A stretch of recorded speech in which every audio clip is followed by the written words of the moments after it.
cases that is on hand. Then the rest will be repatriated by bus to their various destinations. And we are, before the operation began, we had discussions with some of the embassies, and they are collaborating with us. They fully agree with this operation. If you remember, just a year or so ago, some of these embassies themselves conducted removals of their nationals who were not documented in the country. So this is a peaceful one to create a conducive environment for the Ghanaian public, especially the Ghanaian school-going children. For if you realize, some Ghanaian school children, going children were also getting into this begging business, especially at the Calcutta Junction and all that. So we don't want them to be involved and then leave their classroom and be on the street. Which nationals are involved? Which embassies? Oh, so far we've spoken to, which is in the majority, the Nigerian embassy, and they've been very cooperative with us. What are the other measures that you're going to be taking to deal with this issue of migrants? Yes. So after the medical screening by the GIS clinic, we're going to do an in-depth profiling and to take certain data on these persons and then give to our various border crossing points. One, to prevent re-entry of these persons to continuing their business. And the main site itself will also serve as a big deterrent to would-be persons who are waiting outside the borders to enter or to come through any unapproved route. And the others maybe I cannot say on air. It's remarkable that this operation details did not leak. How did you achieve that? Yeah, this is Ghana Immigration Service, and we are an inter-led operational institution. And so from the conception stage to plan and all that, it was strictly based on need to know. So even for us as public affairs, we came in at dawn when the green light came from the Comptroller General, Mr. Amadou, that we should go ahead. Then we had to rally our team, photographers and reporters and all that, to go along with the various teams. Yeah. In the immediate future, what is next? What are the next plans? Yeah, so that will definitely come out after we have evaluated. In fact, when the operation comes to an end and we've done our normal evaluations and the report is written to the Comptroller General to inform the minister, and then we'll know the next level. But definitely it will be a sustained one to make sure that we do not see these things happening on our streets and the rippling effect of other criminal activities that affect the Ghanaian public. Finally, I'm surprised that this operation doesn't have a name. In Ghana, we hear all kinds of names. This one was named. This is a special operation. It's a special operation, yes. It's a peaceful one. It's a peaceful one. So they are going to be fed, their health status are going to be checked, and then they'll be provided with comfortable buses escorted by GIS personnel to their various destinations. What would you say to people who say, these people are even here because of lapses from Ghana Immigration Service? How would you respond to that? Lapses as in, if you could define that. Yes, that they shouldn't even be here if the borders were tight and immigration was on top of the game. Every border across the world is as tight as you have the presence of officers at certain designated or gazetted points of entry or exit. And then the challenge for all borders across the world is illegal crossings.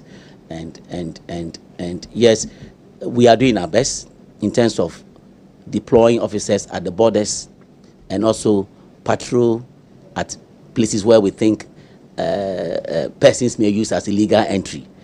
But definitely, as wide as the border lines are, it will become a daunting or difficult task, but we are doing our best. So even this is also a measure of the layers of border security or management that we have.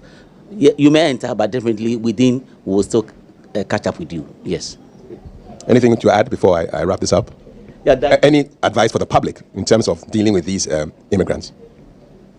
Yeah, so in fact, monitoring from the news and social media, it is like a lot of members of the public are in agreement with what we are doing and giving thumbs up to the Ghana Immigration Service. Yes, because I think it was a nuisance to almost every person who uses our streets, especially in traffic. They'll come to your windows and all that. And so our advice is, maybe if we continue to give them the money, then it's a motivation for them to be there, and then they'll bring more people to come in. So let's put a stop to it. Let's put a stop to it, and then I think it will not serve their interest to be coming to the streets. We hear that there are suspicions that there are people who are bringing these people into the country to traffic them and use them to make money. So that's why I said when we are doing the profiling, yes, we have, I wouldn't go in depth, but then we know that it has become a syndicate, a network, where people go out there and bring them in. So we have information and we are tracking, or we are on the step of such persons. And so when we finally end and our evaluation comes from the operational team, some of these things will come out. Yes, we are very much aware. All right. There was a mother who expressed sadness that she couldn't find her daughter. She sent her daughter out, and then it appears that the daughter was involved in the swoop. How do we make sure that people are not separated from their families? How are you going to do that? No. So here at the holding center, it's going to be very detailed. That's why I said first there'll be medical screening, and then when the profiling comes in, either by family or by groupings, by the question that will be asked, if you were a child unaccompanied, definitely you should have a parent or a brother or a sister or an adult, a companion. So we'll ask all those questions and make sure that we assign children to adults or to parents. So no child will be taken without a parent or an adult person who accompanies him or her. Yes. We're really grateful for your time. Head of Public Affairs at the Ghana Immigration Service, Assistant Commissioner for Immigration, Mr. Michael Amwako Atta, giving us a background to the operation that has landed a lot of the illegal immigrants in the holding area for processing to their countries. My name is Kafui Day. Keep watching GTV and GBC News. God bless. Thank you. And a special exercise by the Ghana Immigration Service, mass evacuation, started this morning at dawn, still happening. After effects, we'll be updating you when we do get updates. In studio, it's still Friday, and we'll talk some relationship issues. This morning, we're going to be talking cohabitation before marriage. That's a couple living together without being legally married, I beg your pardon, has become increasingly common in many parts of the world. Supporters argue it allows couples to test compatibility, manage finances jointly, and gain insight into daily life together before making a lifelong commitment. In studio, we have our relationship expert, Reverend Nanaya Prempe, who will join us and have a conversation, sort of delve into this matter that's gradually coming up. So, Reverend, good morning. Thank you for joining us. Good morning. Well, how are you? I'm blessed. I'm good. How has your week been? My week has been good until yesterday when my brother died. The